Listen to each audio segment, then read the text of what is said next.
వినాయకుడు నిమజ్జనం చేస్తాం, మనం కూడా చేస్తాం. ఎట్లా చేస్తాం?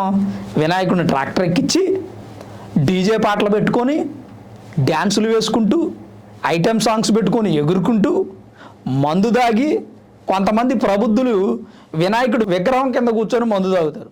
మరికొంతమంది ప్రబుద్ధులు వినాయకుడిని ఎక్కించినటువంటి ట్రక్ ఉంటుంది కదా, దాని కింద కూర్చొని మందు దాగి బయటకు వచ్చి స్టెప్పులు వేస్తారు. వీళ్ళకి ఏం చెప్తాను చెప్పండి. అయితే పాకిస్తాన్లో చూడండి, వినాయకుడి నిమజ్జనం ఎలా చేస్తున్నారు? ట్రాక్టర్లో ఎక్కించుకొని జై గణేష్ జై గణేష్ అనుకుంటూ ఎంత చక్కగా పోతున్నారు. చూడడానికి 2 కళ్ళు సరిపోవట్ల. హిందూ దేశం కాని దేశంలో అక్కడే అంత బాగా వినాయకుడిని నిమజ్జనం చేస్తుంటే మనం ఎంత బాగా చేయాలండి? మనం చేసే నిమజ్జనాలు చూస్తుంటే ఒక్కోసారి బాధేస్తూ ఉంటుంది.